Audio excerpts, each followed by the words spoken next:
É bom estarmos juntos novamente, pensando no privilégio que temos de meditar em algo que a gente sabe vem de cima, vem do alto, vem de Deus. Palavra dele. Um livro que nos orienta. Um livro que, do início ao fim, vai falar do amor de Deus para conosco, da graça dele. Né?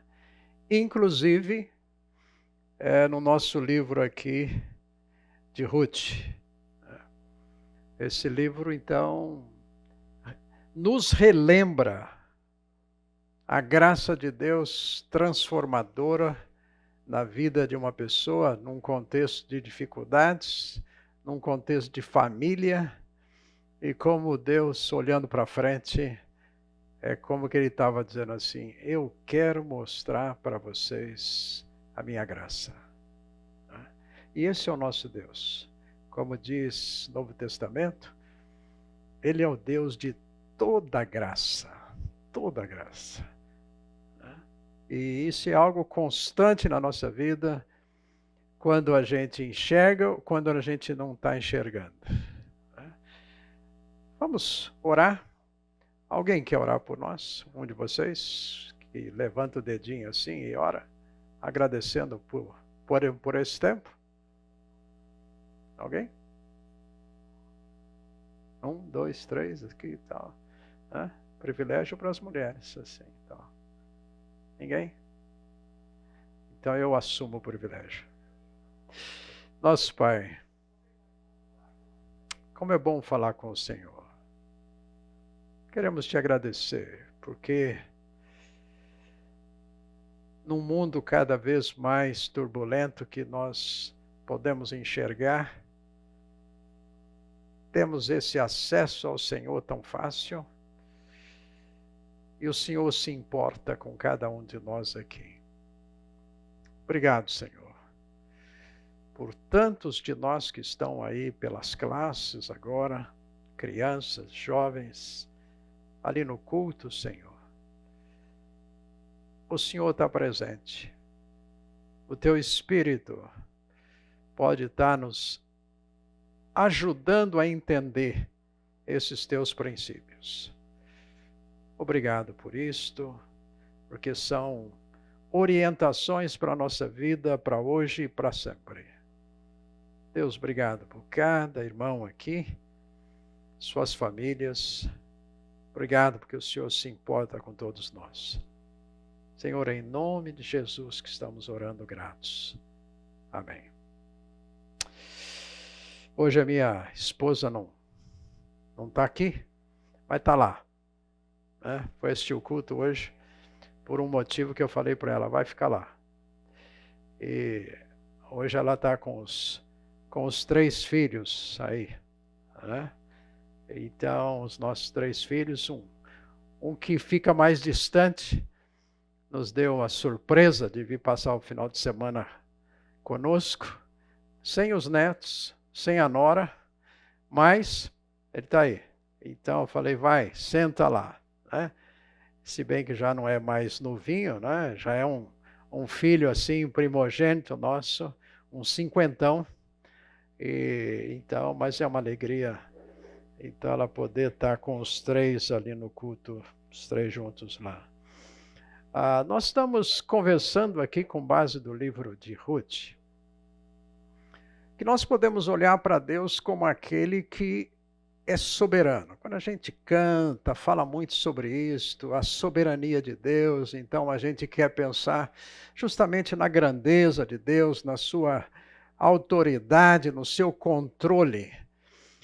Mas ele não controla a gente só o mundo. Desde a criação, como diz Moisés no Salmo 90, de eternidade a eternidade, o Senhor é quem manda. O Senhor é Senhor, o Senhor é o Deus onipotente.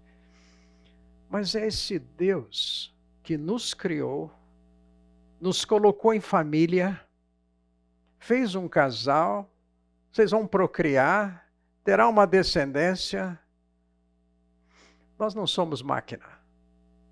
Nós somos criados à imagem e semelhança dele. Nós fomos criados para nos relacionarmos com esse Deus. Por isso esse Deus se importa conosco. Ele se importa com você e comigo, sobretudo pelo privilégio de você e eu podemos ter um dia da nossa vida conhecer a Jesus. Sermos alcançados pelo entendimento desse amor perdoador dele por nós, esse amor que nos restaura a ele, que nos coloca na família dele. Gente, que privilégio esse para nós. Você e eu vivemos num contexto, então, familiar, onde ele se importa. E é o que Ruth também mostra para nós. Não é apenas um Deus que está lá meio por cima, mas é um Deus que também convive com situações familiares como as nossas e se importa conosco. Mesmo num contexto de perdas que nós possamos ter, de dificuldades que venhamos a viver, e com certeza nós vamos viver. Nem sempre a gente quer falar, mas constantemente estamos enfrentando lutas no contexto da família. Seja com a família um pouquinho maior, né, que envolvendo lá irmãos e os relacionamentos que temos, mas também no contexto nosso mais pertinho, né? Pai, mãe, filhos. Nessa relação, gente, não é apenas porque, sabe como é que é? A gente quer casar, tem filho e pronto, como se fosse assim um rolo que está andando, a vida está andando, aí cresce daqui a pouco, os filhos casam e tem netos, e aí tem, então, o que o texto nos leva mais de perto hoje aqui, o caso de uma sogra de uma nora. Né? Esse é um relacionamento que dentro da Bíblia talvez não se fale tanto, mas fala. Há princípios para esse relacionamento de um sogro com um genro, com uma nora, ou sobretudo essa imagem que com tanta brincadeira que existe a respeito da sogra, na relação com a nora. Deixa eu perguntar para vocês, quantos de vocês aqui são noras? Quantas são sogras?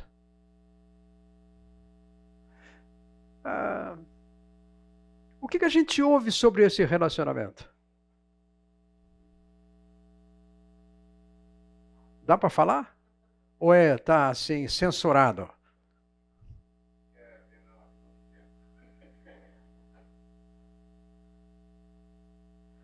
Você lembra de algum caso na Bíblia além do que nós vamos falar um pouquinho aqui,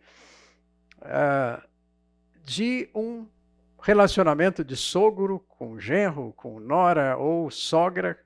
Você lembra de alguns exemplos aqui na Bíblia? Jacó. Quem foi o sogro do Jacó?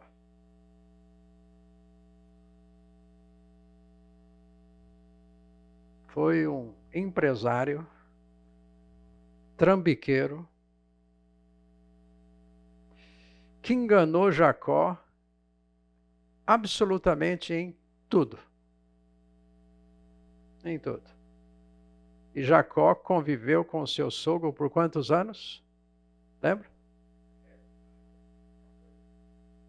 20 anos. Trabalhou com o sogro mudou o salário dele 10 vezes. 10 vezes. Mudou para menor. Não é que estava dando promoção, não. Eu gosto do meu genro. Ele trabalha bem. Não. Ele enganou o Jacó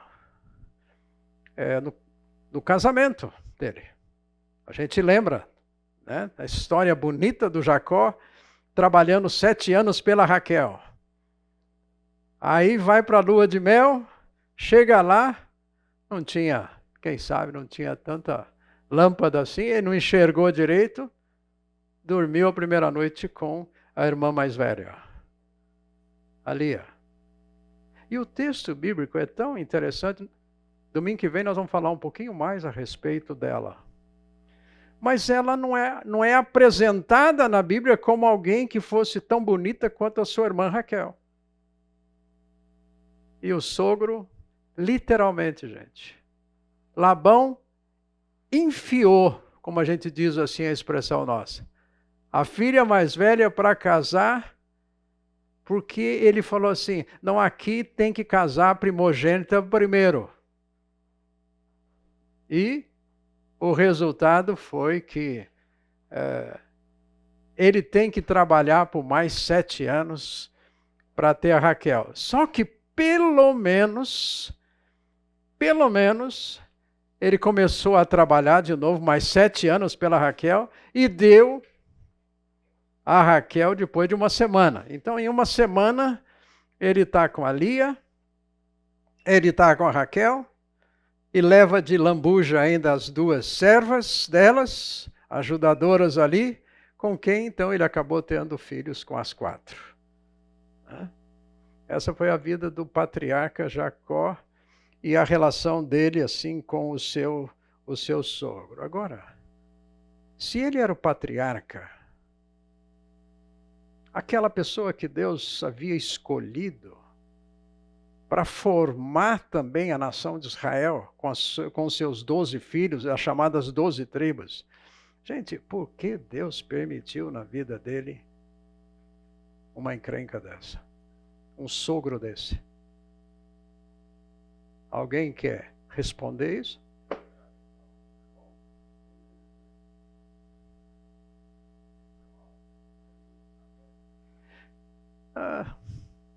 Ele era gêmeo com Esaú, lembram disso? E ele também andou passando a perna no seu irmão, no seu próprio pai, Isaac, tá?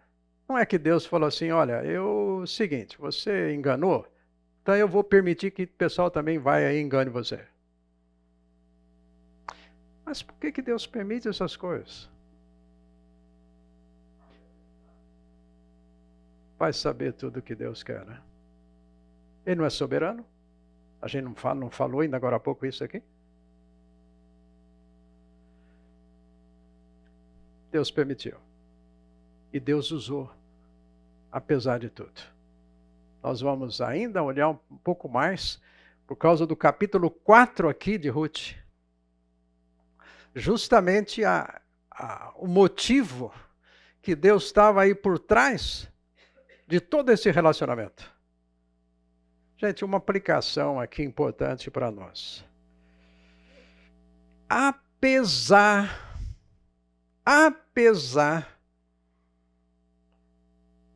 de muitos relacionamentos complicados, não é problema para a graça de Deus atuar e transformar. Eu não sei como é que está o seu contexto. Como é que foi o seu contexto? O contexto de onde você veio. Mas o fato é que Deus sabe transformar o que o texto bíblico vai usar uma expressão, maldição em bênção. Deus sabe transformar porque Ele é gracioso. Ele sabe usar isso, inclusive, para a glória dele. Não há relacionamento familiar, conjugal, qualquer tipo de relacionamento que Deus não possa transformar. Algo que venha demonstrar o quanto Ele é amoroso, o quanto Ele, então, tem propósito. Tá? Então é importante, gente, você pensar, nós pensarmos, eu pensar, de que Deus pode pegar onde estamos, na vivência familiar, com as circunstâncias que vivemos. Ele sabe mudar, Ele sabe dar tempo para fazer mudanças, mas ao mesmo tempo Ele sabe pegar tudo isso e falar assim, eu quero ser honrado pela sua vida pessoal e familiar. Não depende de nós, de uma santidade nossa. Não depende do Carlos ser um santo, né? Você fazer tudo certinho. Então, porque o Carlos faz tudo certinho, eu vou abençoar. Gente, a bênção de Deus, a graça de Deus não está limitada a minha justiça própria. Por isso a nossa salvação não é por aquilo que nós somos, aquilo que eu tento ser para agradar a Deus.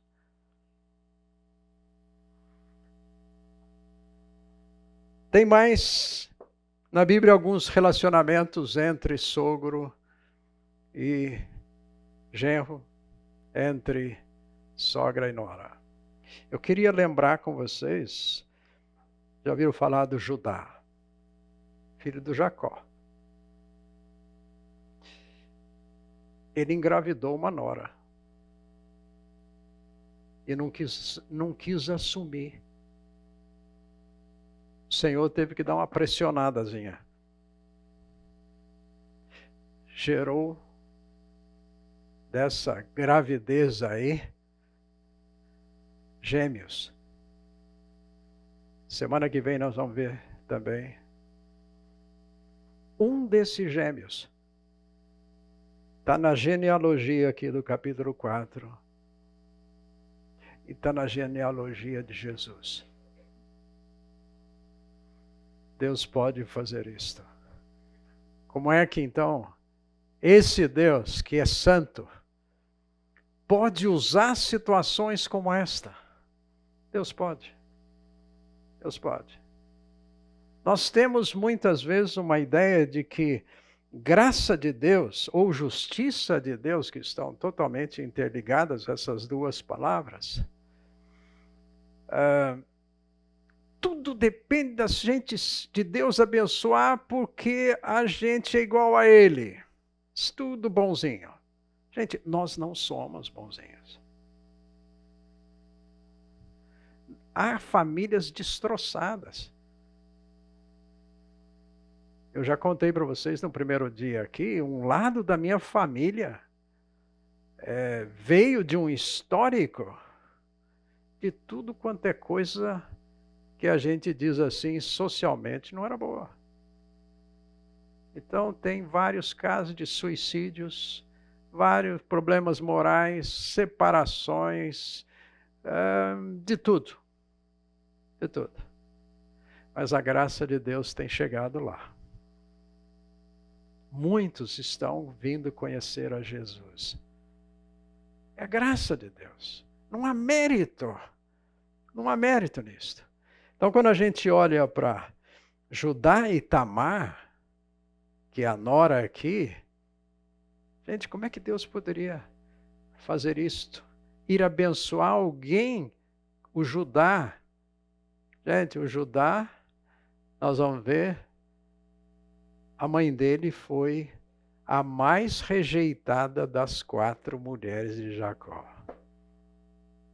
E é da tribo de Judá, que a gente canta até Leão de Judá, Judá, Judá, que vem aí, ó, a genealogia do próprio Messias. Se você lembrar um outro casal interessante, né, um senhor bastante idoso, ele estava lá com os seus 140 anos. Aí o seu filho casou. Ele arrumou um casamento para o filho dele. Lembram de quem foi esse? Patriarca da fé. Abraão. O Jacó está com 40... O Isaac está com 40 anos. E o texto bíblico diz que então é hora que, né, lá vai o Abraão, através do seu mordomo fiel, Eliezer, ele vai lá e arruma a Rebeca. Sabe o que o texto diz? Quando a Rebeca chegou, Abraão falou assim, o nosso quarto aqui, que foi meu e da Sara, agora é de você, Isaac e Rebeca. O velhinho está com 140 anos, mas ainda está com a cabeça boa. De receber a Rebeca, e não apenas falou assim, olha, eu fiz aqui uma edícula para vocês morarem aqui. vocês vão morar, vocês vão ficar com a cama principal da casa. Gente, é lição para nós isto. Como sogra, como sogro, como nós recebemos alguém novo em casa. Eu fui a um casamento, já há alguns anos atrás, um tempo que eu trabalhei com a Palavra da Vida, seminário, e ali terminou a cerimônia, a mãe do noivo falou comigo assim: Carlos, perdi o meu filho. Eu falei: que é isso? Você está ganhando uma filha. E, gente, uma filha maravilhosa. Perdi o meu filho. Perdi o meu filho. Ela tem 2 filhos homens. 2 homens hoje, que os 2 são pastores. Mas naquele dia ela chegou para mim: perdi meu filho. Por um período, ele estava iniciando o ministério dele numa cidade aqui perto de nós. O filho teve que sair da cidade e aceitar um outro local, justamente por causa que a mãe, a sogra, não conseguia conviver com a nora. A responsabilidade dela, não aceitava. Perdi o meu filho. Perdi meu filho. Quantos relacionamentos, gente, são difíceis? Não é que Deus não sabe fazer mudança. Será que Deus não poderia ter mudado a irmã Maria? Gente, é uma mulher crente. Mas olhou para aquela moça que estava entrando na vida familiar dela, como que pensando: perdi meu filho. Não perdeu. Deixou de conviver. Deixou de conviver com o filho e com a nora, a ponto que ele teve que entregar a igreja que ele estava pastoreando, a cidade onde ele estava morando, por causa da própria mãe, que não sabia receber a Denise como nora. Estão vivendo bem hoje? Quer dizer, o casal. Hoje eles já são até avós também. Estou lembrando de mais um personagem bíblico aqui, que também é um exemplo para nós. Já ouviram falar de Moisés? Moisés deixa o Egito, vai para o deserto, casa, arruma um sogro lá, esse bom, um Jetro, até o dia que Deus chegou para ele, Moisés, e disse assim: Moisés, eu quero usar você, volta para o Egito. Não, eu não vou não. Gente, 40 anos se passaram dele cuidando de ovelhas no deserto. Ele falou: não, eu não sei falar. Olha, o senhor manda outro, eu não. Enfim, está lá a história em Êxodo. Mas ele vai. E no ir para o Egito, para tirar o povo, ele deixou a esposa e os 2 filhos dele com o sogro. Olha, eu tenho um projeto grande aí, eu preciso, então, não sei como é que eu vou poder cuidar deles. Enfim, não sabemos tudo lá que eles conversaram, mas o fato é que chegou uma hora, então, que Moisés vai, tira o povo, está agora no deserto, aí aparece o Jetro. O Jetro chegou lá com a sua filha mais velha, a Zípora, com os 2 filhos, para dizer para Moisés: Moisés, é o seguinte, eu cuidei deles até agora, mas você é o marido e pai, então cuida. Está na hora de devolver. Eu sou avô. Eu não sou pai. Entrega. Mas aí, o que acontece? No chegar, Moisés encontra o sogro, se alegram. Você imagina, qual a idade dos dois?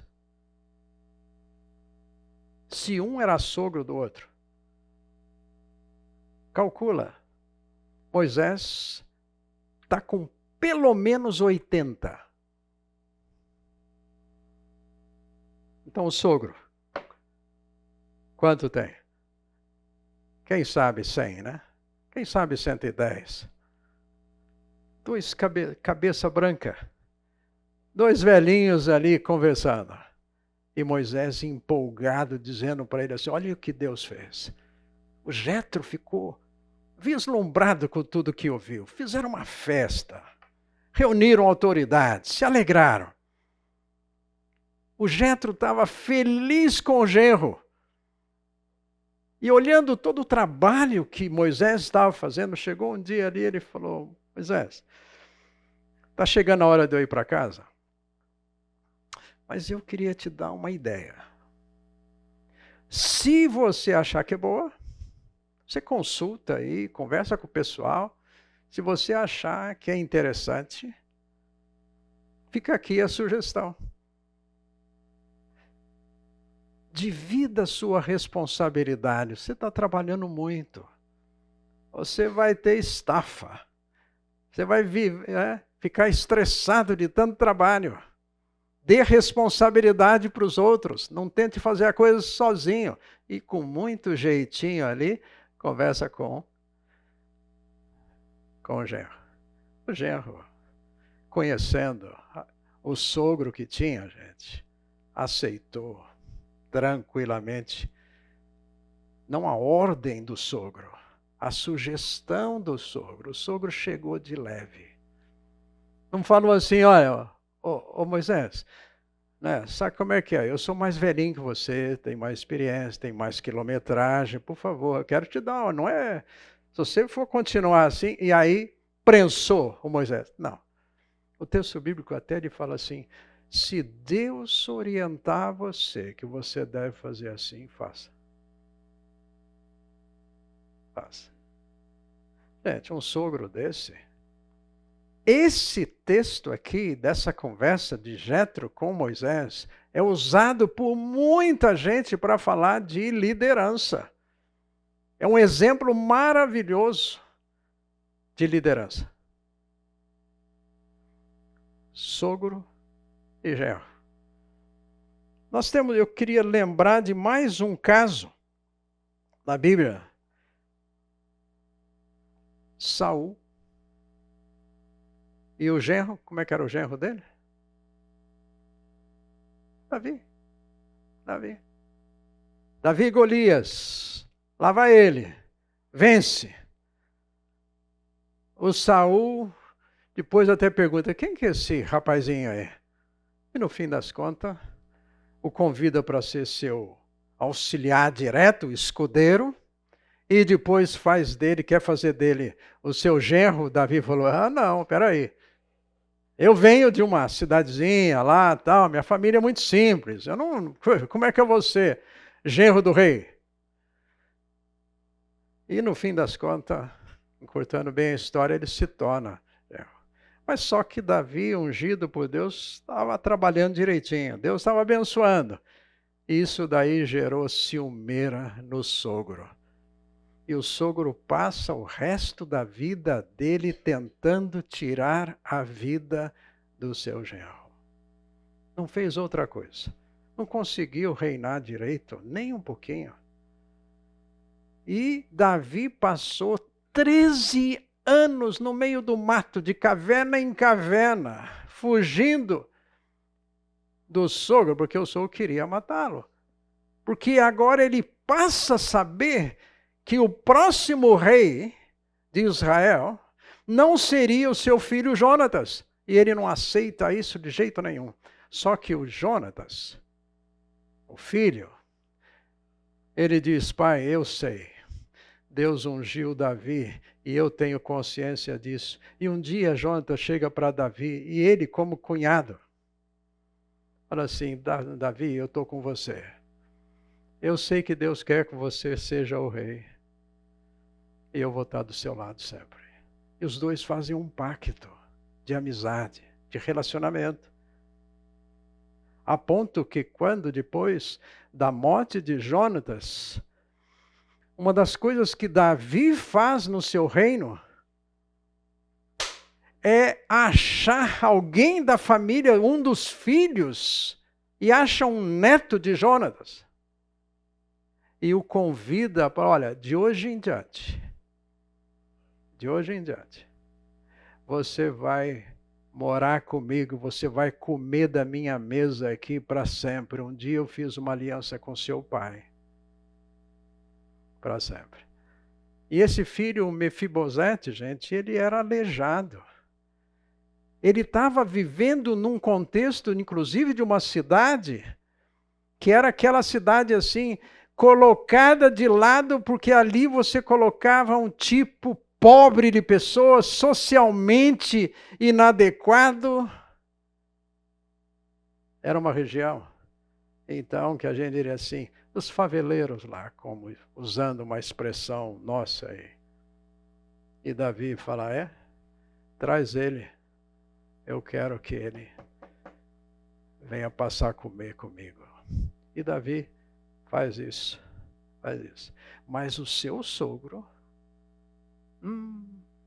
como conviver? Como entender isso, gente, dentro da soberania de Deus que nós estamos falando? Porque Deus permitiu, se Deus havia ungido Davi, tinha tirado a unção dele de Saul, e agora por que Deus deixa esse tempo? Por que Deus não resolve esse assunto logo? Se Deus pode tudo, se Deus não falha, por que Deus deixa você e eu passarmos uns problemas familiares, de relacionamentos, que você fala assim, mas eu não fiz nada. Deus, cadê o Senhor? Deus está fazendo algo em nós, não somente para mudar situações da nossa vida, mas mudar um coração que é o nosso. Deus está muito mais preocupado em como fez com Davi, que se torna o homem segundo o coração dele, coração sensível, e não apenas tirar dele situações. Então a relação, quando a gente fala de sogra e nora, lamentavelmente, tem ficado um estigma muito difícil desse relacionamento.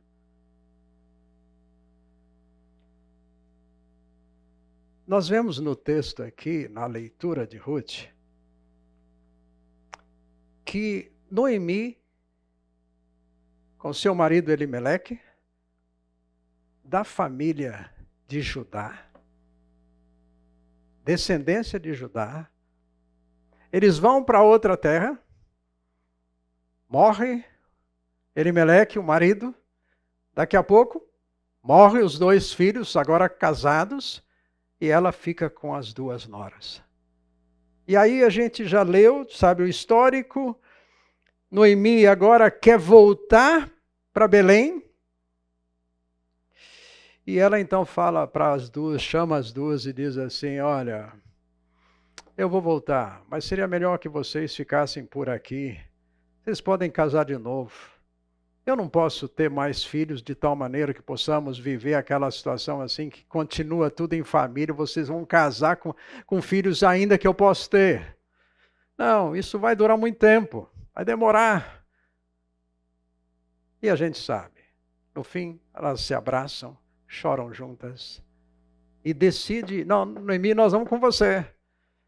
E começam a andar. Aí daqui a pouco a Noemi fala, olha, eu acho que é melhor vocês voltarem. Vocês vão ter mais chance ficando por aqui, na casa da mãe de vocês, com a possibilidade de um novo casamento. E a gente sabe que a órfã volta para trás, a Ruth fala, olha, eu não abro mão, eu vou com você. e assume esse compromisso maravilhoso, dizendo, olha, o seu Deus é o meu Deus agora. Eu vou viver com você. Em outras palavras, o que ela está falando é, Noemi, nós vamos estar juntas. E eu vou viver para estar com você, para cuidar de você. Essa é, resumindo, é o que ela fala. Nesse contexto todo, a gente já leu, Noemi está muito amargurada. E quando volta, encontra as antigas amigas que se impressionam com o olhar, a Noemi toda desfigurada, vamos dizer assim, abatida daqueles anos, com todas as perdas, sem uma perspectiva para frente. Ela fala, por favor, me chamem de outro nome, menos de Noemi, que dizia dizer agradável. Me chame de Mara, porque eu estou amarga, porque Deus me puniu. Deus foi contra mim. Deus, né? É como se Deus tornou uma parede assim e olha, eu não dou mais para nada. Deus é culpado. Mas uma coisa, a Ruth, que agora estava dizendo, Noemi, eu vou assumir esse Deus, compromisso com ele. A Ruth estava vivendo a mesma situação. Mas não ficou amarga. Não ficou como a sogra. Uma outra disposição. As duas estão diante da mesma situação. Uma decide se amargar. A outra decide ver possibilidades pela frente. Esse Deus que agora ela está abraçando, ela não sabe o que vai acontecer. Mas talvez a Noemi estava dizendo, olha, se Deus me estragou minha vida até agora, então imagina o que vem pela frente. A Ruth talvez está com a outra visão. Aonde eu já cheguei, no fundo do poço, eu acho que não dá para chegar mais fundo. Agora eu posso ter uma possibilidade. Enfim, o que acontece, o texto aí no capítulo 2, 3, aí de Ruth, você vai ver que a Ruth começa a trabalhar. E no trabalhar, ela agora começa a cuidar da vida também da Noemi. Aí vem o encontro com o futuro marido, o futuro noivo, né? A novela, o Boaz. E como se encontram depois, então, casam. E chega um momento que, no caso agora, a Ruth se engravida. As amigas todas se reúnem, se alegram. E o que aconteceu? Aquela criança, a Ruth fala assim, sogra, vamos cuidar dele juntos. Põe no colo dela. Essa é a nora. Essa é a nora. Eu queria que pensar o seguinte aqui, alguns princípios dentro desse relacionamento. Gente, eu sou filho, tenho mais 6 irmãos. Agradeço a Deus muito pelos meus pais, a influência que tiveram nas nossas vidas. Somos parte de uma família grande.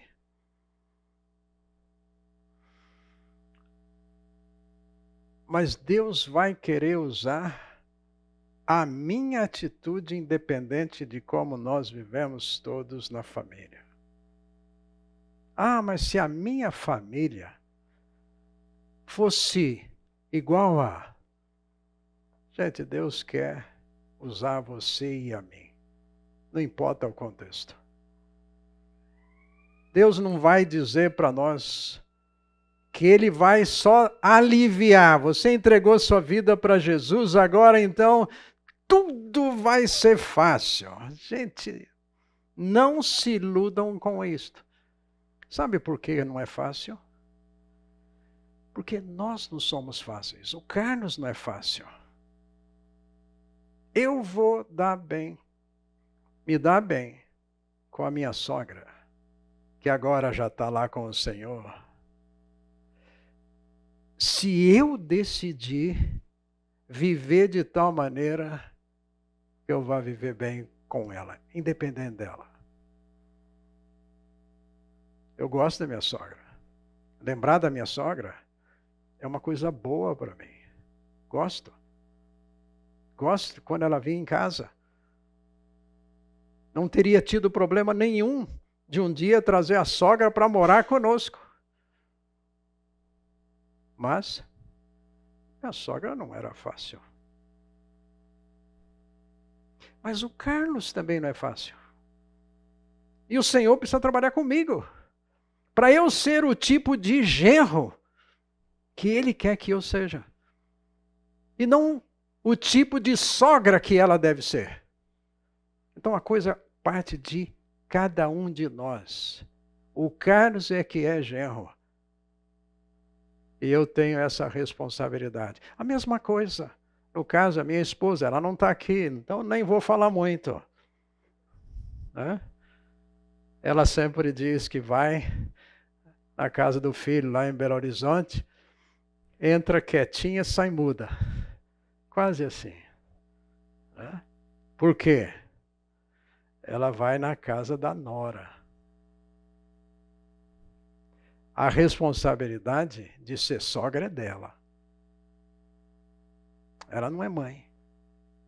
Por mais que nós temos noras ou genros que se tornam filhos, parte da família, são muito melhores do que muitas vezes os próprios filhos.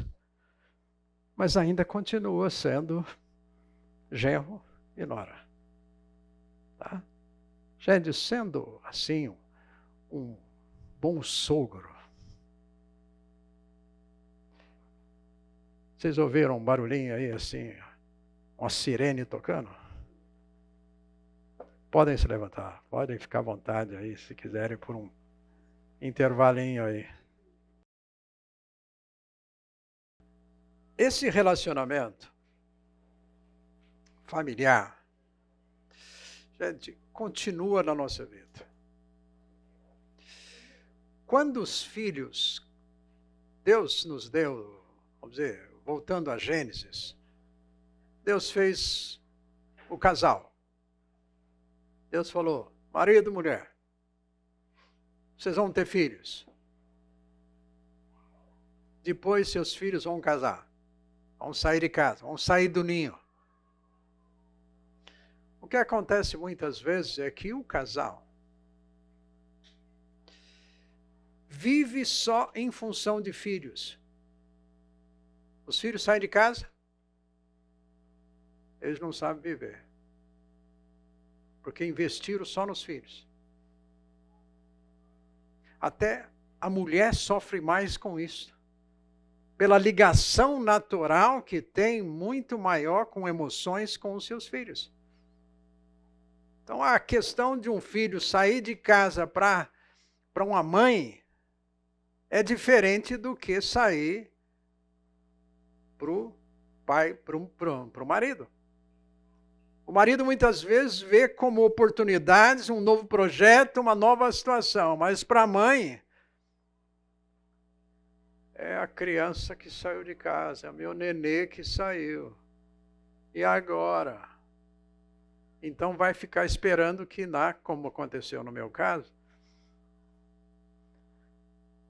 casamos, saímos um pouco, uma semana depois aparecemos. Aí minha sogra falou assim para minha esposa, puxa, eu pensei que vocês já iam voltar na segunda-feira. Aquele sentimento natural, mas saiu para formar um novo relacionamento. E o que acontece é que muitas vezes nós, os pais, os sogros, não damos liberdade para os nossos, agora, os casados, os novos, genros, noras, a terem a sua própria vida, como se, então, como no início, que o nosso filho de Belo Horizonte casou, de vez em quando, então, era com uma certa frequência, ele ligava para a mãe dele aqui em Campinas e perguntava: mãe, como é que é mesmo que a senhora faz o feijão, tal, coisa assim? E a mãe ficava toda feliz, porque o filho ligou, o filho primogênito ligou para saber como é que faz o feijão. Só que chegou uma hora que o filho não ligou mais para perguntar como é que faz o arroz, né, as outras coisas. E agora, puxa, está vendo? É um aprendizado.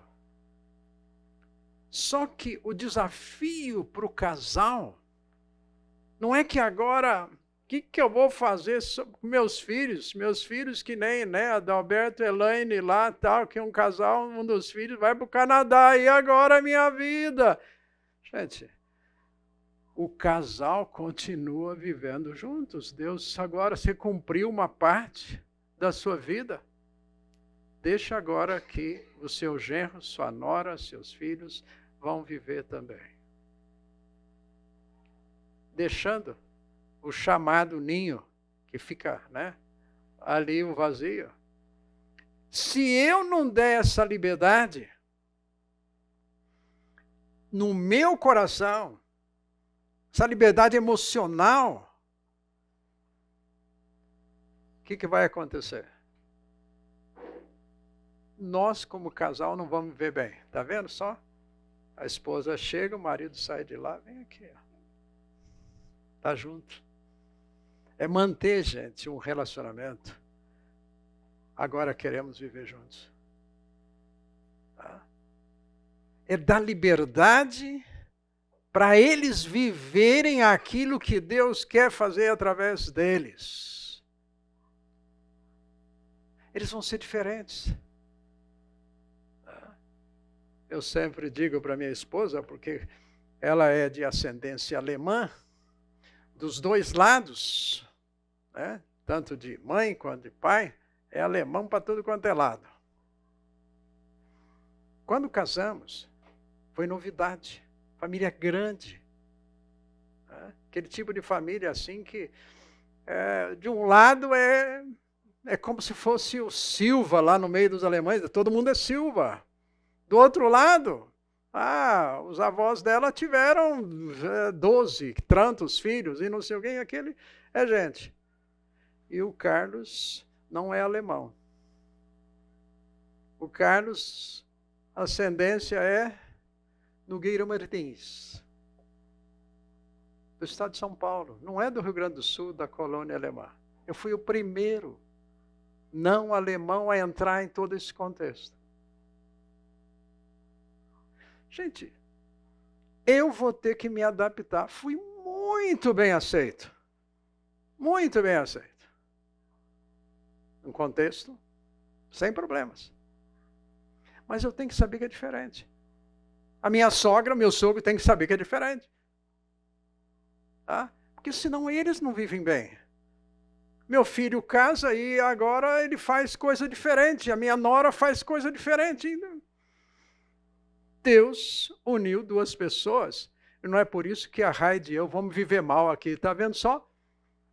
Eles não ligam para mim. Tal. Gente, então eu vou ligar. Eu vou pegar o celular e ligo. Eu quero falar com meus netos? Quero. Meus netos não... Não. Eu ligo. Eu me importo. Eu quero viver bem. Então a decisão é minha. Agora, esse tipo de situação, gente, que é muito normal na nossa convivência familiar, a gente poderia dizer assim, puxa, mas eu gostaria de fazer parte daquela família lá, porque aquela família parece que todo mundo é bonzinho, todo mundo é crente, todo mundo dá certo. A minha família, nossa vida, quanta coisa. Por que será que Deus permitiu você estar num contexto de lutas, de dificuldade, de relacionamentos mais complicados? Deus quer ensinar você e a mim, a partir do nosso próprio coração, ir usar a nossa vida de alguma maneira na vida de pessoas da família. Então, a soberania dele continua. usou a Ruth. Sogra amarga. Mas Ruth, vamos olhar a vida diferente? E ela vai trabalhar. E Deus atua. Transforma todo um quadro. Que chega no final aqui do livro, capítulo 4, o comentário na cidade, o comentário das amigas de Noemi, foi: Noemi, Deus te deu uma nora que é muito melhor do que 7 filhos.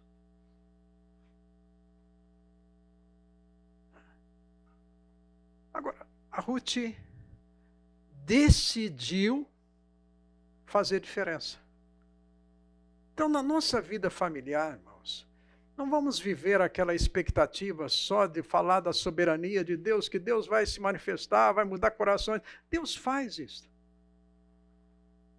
Mas Deus quer usar você e a mim, com a nossa atitude diferente naquilo que nós somos. Por quê? Porque os relacionamentos familiares não são necessariamente fáceis. Como eu já disse a vocês,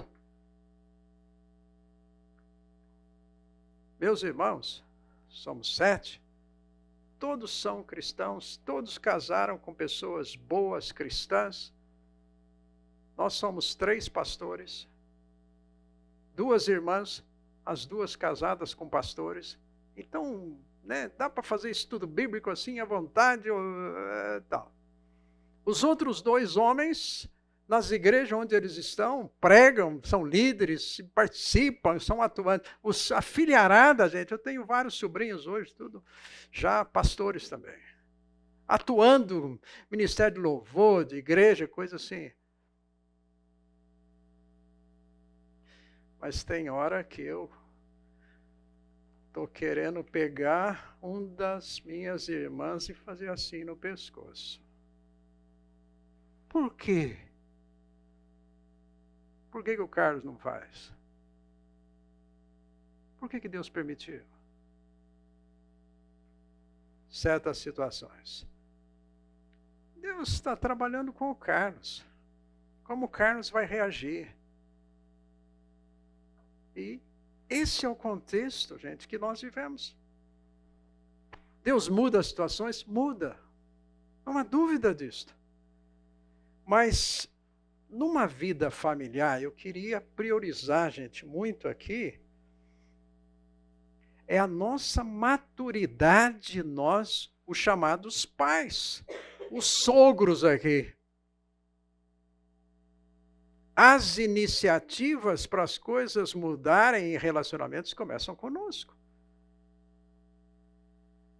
Não é simplesmente que eu falo assim, a minha nora, ela tinha que ser mais isso, mais aquilo. Gente, o Carlos tem que ser mais isso, mais aquilo. Começa comigo. E no caso aqui, independente da Noemi, Deus usou a nora. Eu queria dar aqui algumas ideias, ainda nesses minutos que temos, da atitude, nesse contexto aqui, que não foi fácil, gente, não foi coisa assim que a gente fala. Foram 10 anos, no caso da Noemi, onde ela tem perdas significativas. Ela deixa a casa dela, vai morar num outro lugar. Vocês sabem, vocês mulheres, para deixar a casa onde estão, para ir para um outro país, num contexto de dificuldades econômicas, e chega lá, por A mais B, que a gente não sabe, morre o marido. Você está num outro país. Mas você tem 2 filhos que casam, então ainda bem que meus filhos vão cuidar de mim. E os 2 morrem. Também não sabemos motivos. Então, o contexto dos anos que estão se passando aqui, ela está vivendo essa falta de expectativa. É difícil. A gente tem a tendência de ler o texto bíblico assim e rapidamente já lemos os capítulos. Mas esquecemos de ver, às vezes, o tempo que isso significou. Quanto significa isso na nossa vida, em termos de tempo? Não é fácil. Não foi fácil para ninguém dentro da Bíblia, gente. A gente lê, eu fico impressionado com Hebreus 11, quando fala dos chamados heróis da fé. Gente, fala de uma porção de pessoas que andaram pela fé e venceram. Só que não fala lá em Hebreus 11 dos perrengues deles, dos pecados deles. Fala de Abraão, por exemplo, como pai da fé. Fala de a porção deles. Mas não falam do que eles fizeram de errado. Mas falam o seguinte: eles viveram pela fé em Deus. Mesma coisa para nós. Eles passaram situações as mais difíceis. Nós também passamos. Às vezes mais, menos. Mas todo exercício na nossa vida vai ser viver aquilo que a palavra de Deus vai mostrar para a gente viver. Então, eu queria lembrar o seguinte. Noemi, como sogra,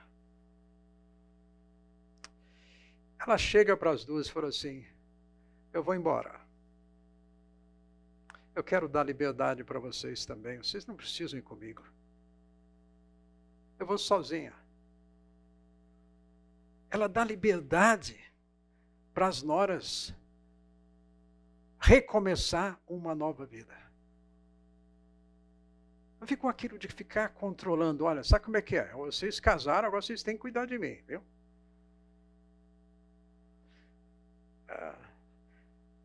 Gente, isso é muito importante para nós, como pais. Os filhos casam, vamos deixá-los viver. Vamos deixar a nora viver. O genro viver. Se eles estão fazendo alguma coisa certa ou errada, cuidado com a minha intromissão, a minha entrada. Tanto quanto nós aprendemos, eles agora vão ter que aprender também. Vão ter que aprender, gente, a fazer o feijão. Ah, mas vai queimar o feijão, vai queimar o arroz e... eu falei para você que não era assim que fazia. Muita coisa a gente aprendeu, foi batendo cabeça, ou não foi? Aí a gente fala assim, eu bati cabeça, mas eu não queria que meu filho batesse cabeça. Você morreu? Não. Vamos deixá-los aprender também a ter a vida deles. Aí você fala assim, mas olha, eu vejo e não aguento. Então você fala assim, acho que eu tenho que visitar menos, viu? Eu acho que eu tenho que ir um pouquinho menos na casa do meu filho, da minha nora lá, e olha, porque vamos orar mais, porque de fato Deus é quem muda corações. Dá essa liberdade. Noemi fez isso. Olha, gente, chegar para as duas noras e falar para elas, olha, eu acho que o melhor para vocês é casar de novo, mas eu não tenho como oferecer isso para vocês. Vocês precisam de novos maridos, porque os meus filhos, não aguentaram. Claro, não foi assim. Não é assim, parece que tão simples. Mas essa liberdade que ela dá. Uma outra coisa que ela faz, ela diz assim, olha, eu tenho que reconhecer para vocês duas, vocês foram uma bênção na vida dos meus filhos. Não sabemos muita coisa, mas ela menciona isto. Menciona. Será que eu posso olhar para a vida da minha nora aqui hoje? E eu quero falar isto? Olha, você está sendo uma bênção na vida do meu filho. Noemi, apesar de tudo, gente, ela fala isso. Olha, eu estou agradecendo a Deus por você. Deus está trabalhando na sua vida. Eu agradeço por aquilo que vocês foram na vida. Ela não estava dizendo assim, olha, vocês não cuidaram direito, eles ficaram tão fraquinhos que morreram de inanição. Não comeram direito. Vai ver que é isso. Outra coisa que ela faz aqui, que eu creio que é muito importante, que nos dá como lição, ela chora com as noras. Elas se abraçam, tem um contato físico. Lamentam as coisas, as durezas que estavam vivendo juntas. Não estava ali para culpar. Olha, se nós estamos nessa situação, foi você. Não. Apesar de que elas duas, Noemi e Ruth, têm um histórico diferente. Vêm de berços diferentes. Mas o fato é que, diríamos assim, as perdas que as duas tiveram, que foram iguais. Não as separaram, pelo contrário, as uniram, a ponto que as noras, não, nós queremos ficar com você, Noemi.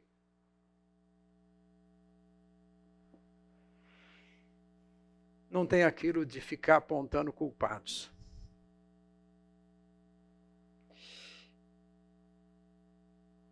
Elas se separam, mas nós vamos ver no histórico aqui uma outra atitude, então, a preocupação da Noemi foi demonstrar grande cuidado que ela teve com a Ruth. Ruth, queria te dar uma sugestão. Você vai começar, né? Você está indo lá trabalhar. Faça, vai aqui a minha ideia para você. Até mesmo o texto diz assim, para ela, Noemi dizendo para Ruth, em algum momento aqui, ela fala assim, olha, Noemi, eu estou preocupada, você é tão jovem ainda. Eu gostaria de ajudar você a casar. Ela não está ali e fala, olha, você não vai me deixar, né? Você não vai casar de novo, né? Aquele negócio de ficar cobrando em função da limitação dela, das dificuldades que ela estava vivendo. Ela perde marido, perde 2 filhos, perde uma nora. Ela não está ali dizendo, Ruth, você não vai me largar também, né? Em toda a amargura dela que ela estava vivendo, ela está agora mudada, pensando, Ruth, eu quero olhar para aquilo que vai ser o seu futuro de vida, e eu quero ajudar nisto. E ela faz isso. Do ponto de vista da Ruth, da atitude da Ruth, eu quero mencionar algumas atitudes dela também. A hora que ela toma a decisão, como nora, de estar com a sogra, foi uma decisão para a vida. Noemi, eu vou estar com você para sempre. Não sei o que vem pela frente, mas você pode contar comigo. E ela tem essa atitude de cuidado sempre. Ela foi trabalhar, trouxe comida para Noemi.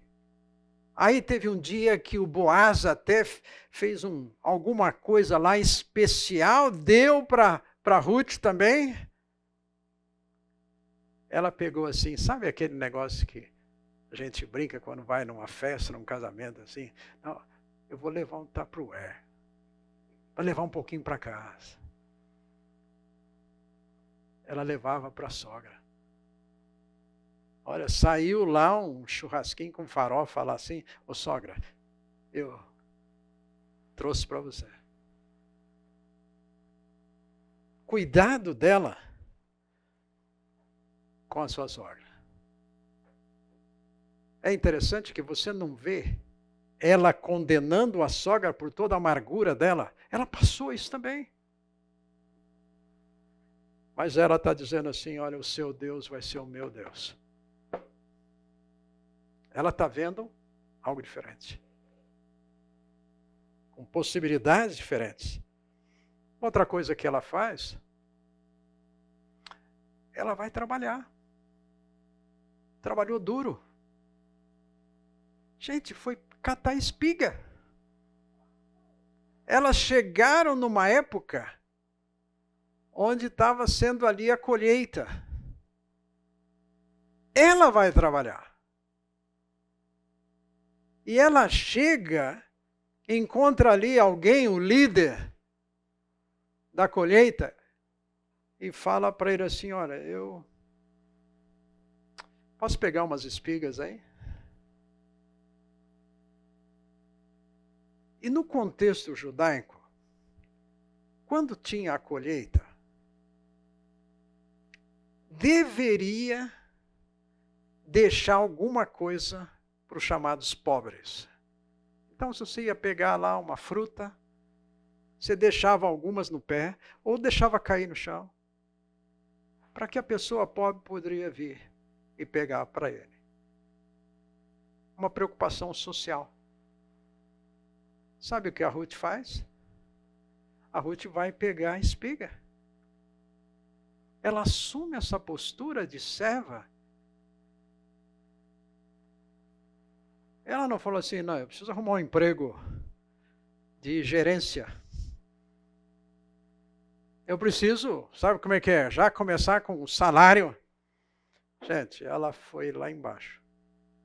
Vocês lembram de alguma coisa no Novo Testamento semelhante a isto? Quem fez isto?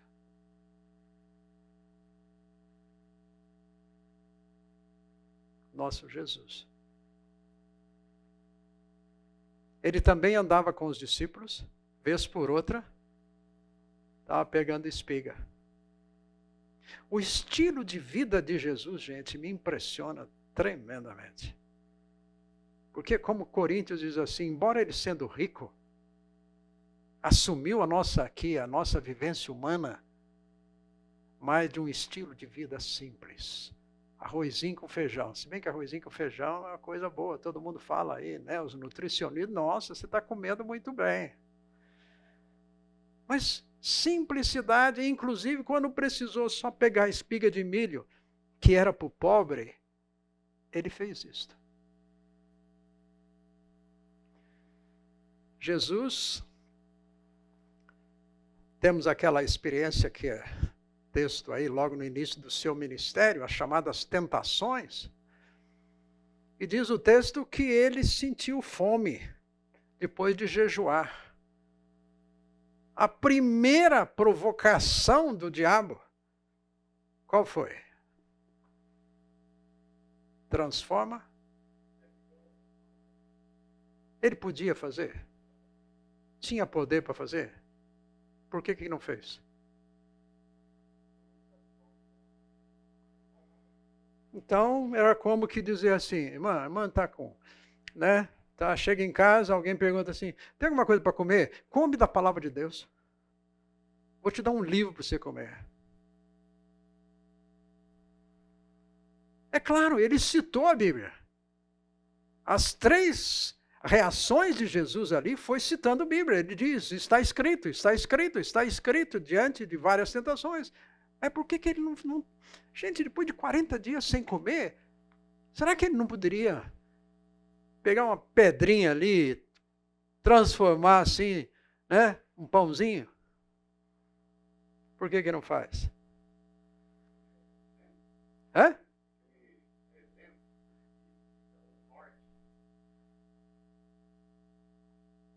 Logo em seguida essas tentações, o texto ali diz que Jesus, vieram os anjos e trouxeram comida para ele. Quem sabe, trouxeram maná. Eu não sei o que trouxeram. Mas trouxeram, comeram.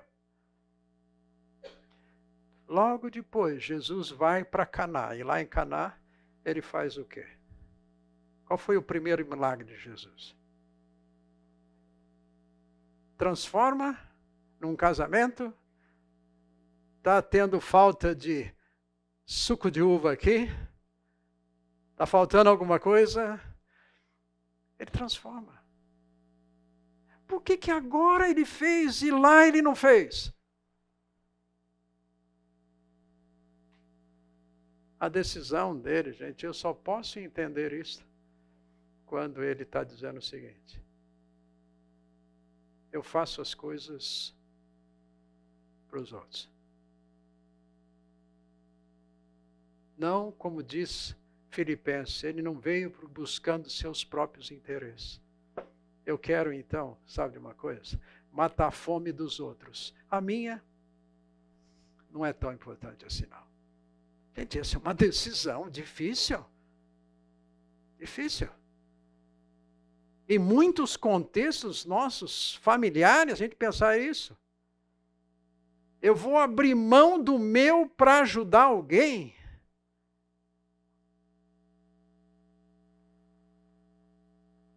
Parece que é isto que Ruth faz.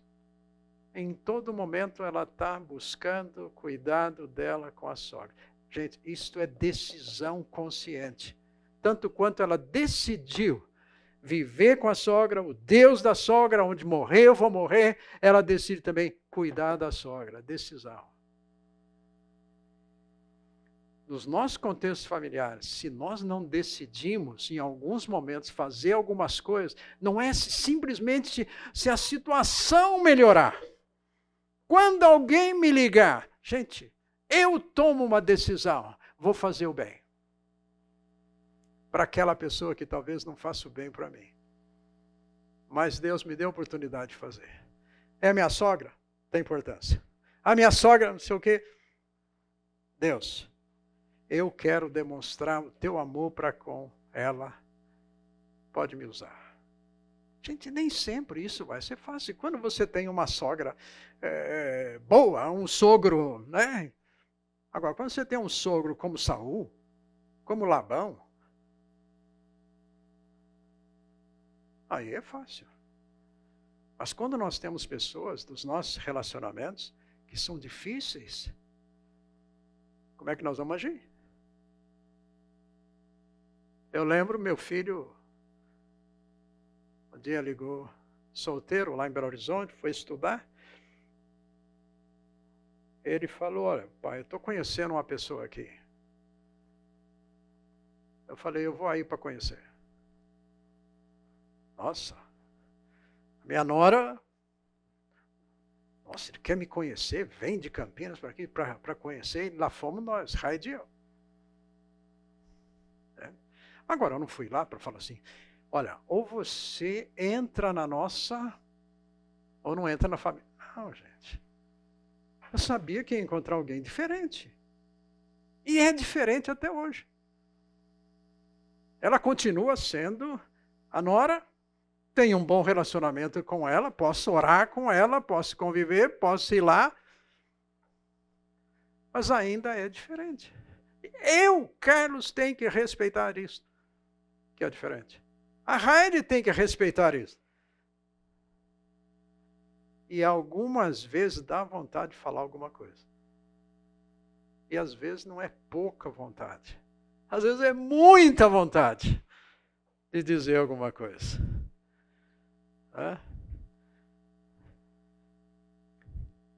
Ela decide fazer o bem para suas sogras. A ponto, gente, que ela vai pegar espiga de milho. Uma vida simples para cuidar da sogra.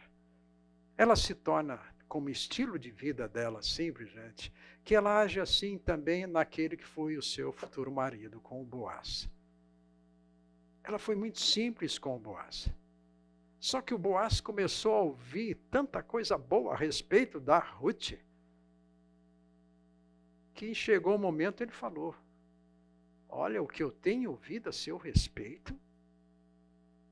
Na hora que surgiu a possibilidade de acontecer alguma coisa entre eles, ele falou assim, eu estou pronto a aplicar aí o que diz a nossa lei.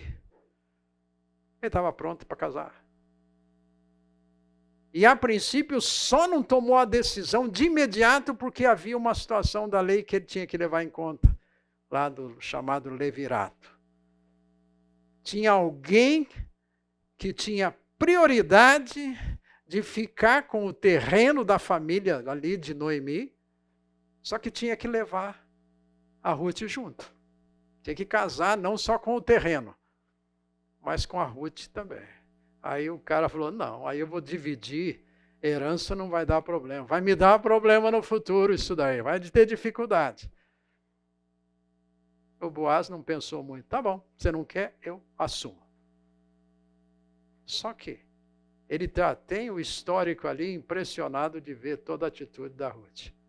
E a atitude da Ruth, sobretudo, que ele estava tendo com a Noemi, com a sogra. Impactou ele. E lembrando, gente, que eles eram da mesma família.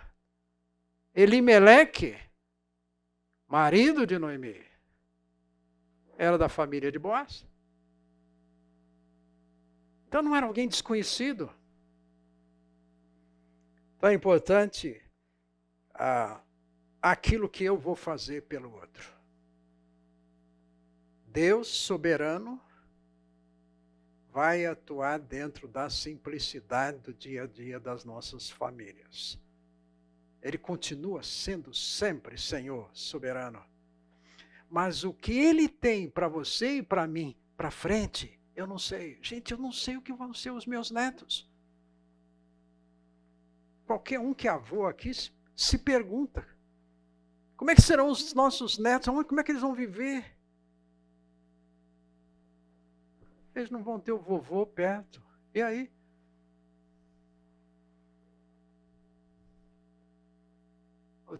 Penúltima vez que eu fui a Belo Horizonte, eu fui levar o meu neto para a escola. Fui levar e buscar. Meu filho e minha nora viajaram, fomos para lá, para pagiar. Tinha que pagiar tudo. A casa, levava os filhos para a escola, até o cachorro para ir para a rua. E estava aqui, então, o Carlos para fazer. Tá? Agora, gente, foi bom a convivência com os netos, o momento que Deus deu. Conversar com o neto. Neto, ele chama Tomás. Tomás, conta para mim como é que foi a sua decisão por Jesus. Estava no carro com ele. Então ele foi me contar. Podia orar com o neto. Tá? Agora, o que vai acontecer com o Tomás na vida dele? Eu não sei. Será que ele vai ser fiel? Será que ele vai seguir os princípios da família? Sabe aquele negócio, né? Que a gente... Família, nosso nome. Gente, o melhor que nós podemos deixar para os nossos filhos, netos, é que eles possam conhecer a Jesus. O legado espiritual. Se eles têm isto, é o melhor que nós podemos semear. Porque é isso que vai dar para eles também a possibilidade na vida deles de tomarem decisões significativas baseadas naquilo que é a soberania de Deus, a vontade de Deus, como a gente fala. Eu não vou estar sempre com o meu neto. Agora, eu já marquei a vida do meu neto. Para sempre o meu neto torce para o mesmo time que eu. Adalberto, desculpe. Meu time ganhou do time do Adalberto ontem. Foi só de 2-0 em cima do Corinthians. Mas meu neto, meu filho veio, estava no avião. Aí ele chegou em casa, eu comentei para o meu filho assim, eu São Paulo. Meu filho falou assim, eu já estou sabendo. O filho, meu neto já tinha mandado o WhatsApp para ele contando da vitória do São Paulo. Ô pai, ó, tá. Agora é mineiro. Né? Mas o dia que eu cheguei pela primeira vez, levei uma camisa do São Paulo para o neto, a nora, vai torcer para o São Paulo? Você está em Minas. Tem que torcer para o time daqui de Minas. Deixa torcer para quem quer. Mas que virou São Paulino, virou. Entende?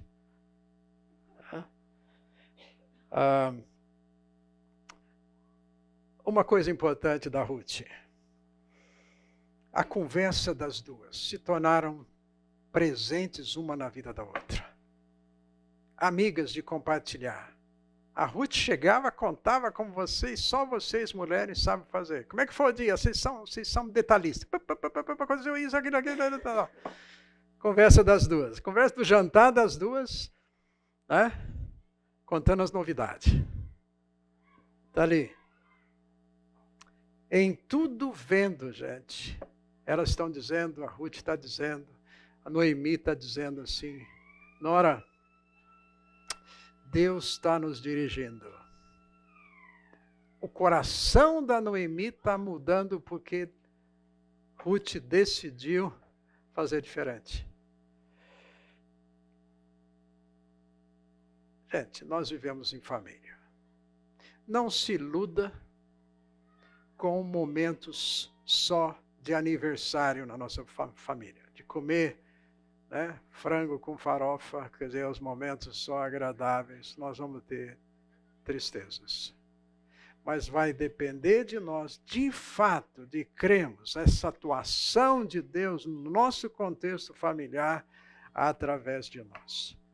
Deus continuará sendo Senhor. Pode crer nisso. Devemos crer nisso. Ok? Vamos orar? Nosso Pai, obrigado porque o Senhor é bondoso em caminhar conosco neste dia. Somos fracos, pecadores, frágeis, e queremos dizer para o Senhor, precisamos de Ti. Senhor, obrigado, porque o Senhor não nos deixa apesar de nós. O Senhor habita em nós e continua nos ensinando. E sabe tomar a vida de cada um de nós aqui, nos contextos onde estamos, e transformar situações para o Teu próprio louvor. Senhor, obrigado, e que o Senhor faça mudanças de fato em situações das nossas vidas, e nós agradecemos porque podemos pedir isto ao Senhor. Senhor, nós oramos assim aqui gratos, no bondoso nome de Jesus. Amém, Senhor. Ok, irmãos, bom domingo. Deus abençoe